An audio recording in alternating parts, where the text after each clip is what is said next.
First up, he is the host of ABC's Jimmy Kimmel Live. Can you guess who it is? Jimmy Kimmel.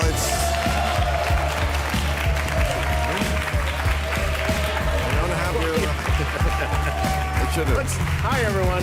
Thank you. I should have brought that hand that you have. That's a funny thing. Isn't it a funny thing that we're not allowed to shake hands? Because before I come here, they say, don't worry, everyone has been tested. Yeah. Everything is perfect. There's nothing to worry about at all. And the athletes not only shake hands, they practically kiss each other. I mean... Speaking of athletes, I pull into your parking lot.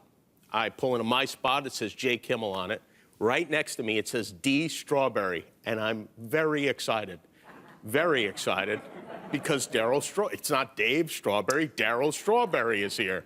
Yeah, that was a fake name we were trying to use so people wouldn't know it was me. Yeah, well, I'm sorry. So thanks for that, Jimmy. But like an idiot, I'm sitting in the dressing room going, boy, nobody's mentioned Darryl Strawberry. And I thought, oh, it's Bill is Darryl Strawberry, so. Yeah. Well, that's when I was a part owner of the Mets. Yeah. Well, yeah, but you did well with that, right? Eventually. Did you get the check? I did, You thank did. God. But first, I was writing checks for this whole last year. I was shitting in my pants like I've never shit in my pants. You had to write checks? Yes, you're in for a penny for a penny. I was one of the minority owners. There was capital calls when they're losing money, and we didn't play baseball for 100 games, and then when we did, we weren't selling hot dogs. Oh. All I was doing was writing. This is my problem. We should not really be talking about this. Anyway, thank God.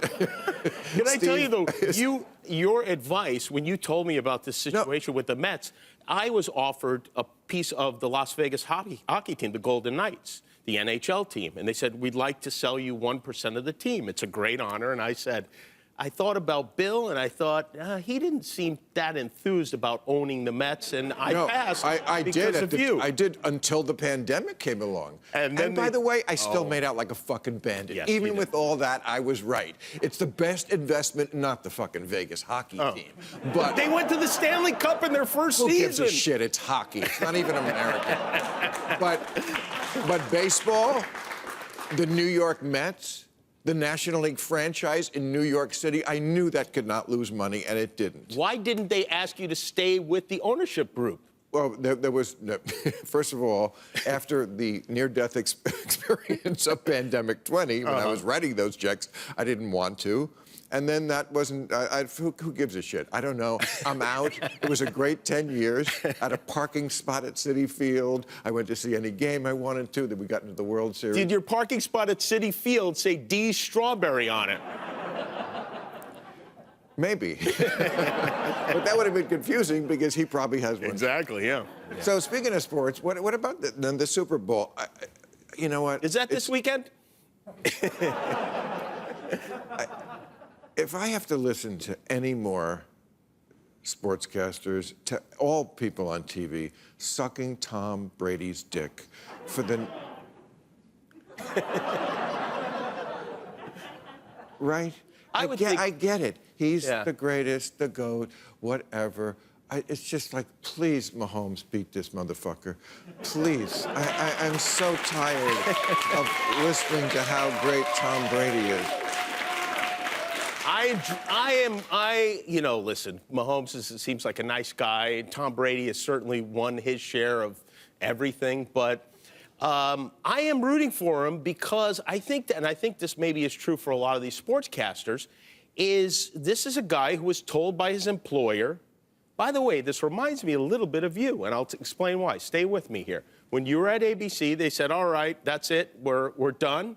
You went on to become tremendously successful here at HBO.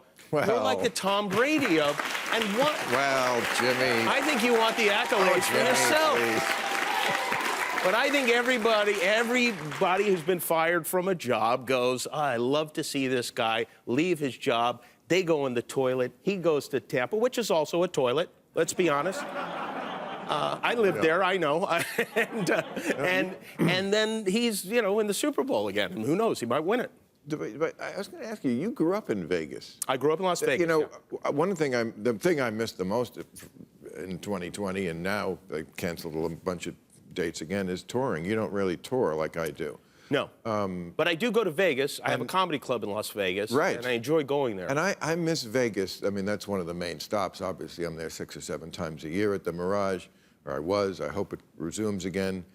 I miss that. Like, I mean, I couldn't live there. Yeah. I love Vegas for the weekend. I don't, you know, you grew up there. I don't know, what was that like? What was, I mean, how did that shape you growing up in Vegas? Well, in a weird way, I guess. You know, it's funny. People, when they ask you about growing up in Las Vegas, it's as if you grew up on a pirate ship or something. It's like, was it scary? Right. Were you drunk all the time? Did you lose an eye? Didn't you hear the clanging of the one-armed bandits when you woke up? Because that's my image of Vegas. I wake up and I go down to breakfast and all I hear is ding, ding, ding, ding. But that's not really. You grew up in a house. I grew up in a house. My dad worked for this company. They did math, and my mom was a hooker. It was just a normal upbringing. Right. Just a normal No different than anyone else.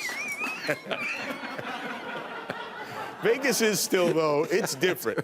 You know, people think... We need it. We need one place in America that will be the bastion of political incorrectness. It really is. Because you drive in, there's a billboard. You can, like, drive a tank and fire a machine gun at a ventriloquist out of it, and then there's another guy on another billboard holding up a lobster the size of an 8-year-old, and you're just like, well, I'm home. Yes.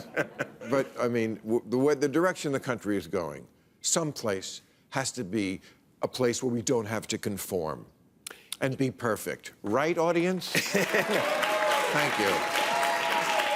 People. I love it. By the way, I get a kick out of watching you. I watch you every week, and I've enjoyed because I can relate to the fact that you're doing your show for your own staff, and I'm doing my show for my own staff. I did it. I did your show when it was your staff, and they were a great crowd. They were great for you. That's why I'm thinking. I have an idea. Quite frankly, my staff is sick of me. Switch staffs. Let's trade. Let's trade staffs. It will be like swinging, but for talk shows. Right. You know?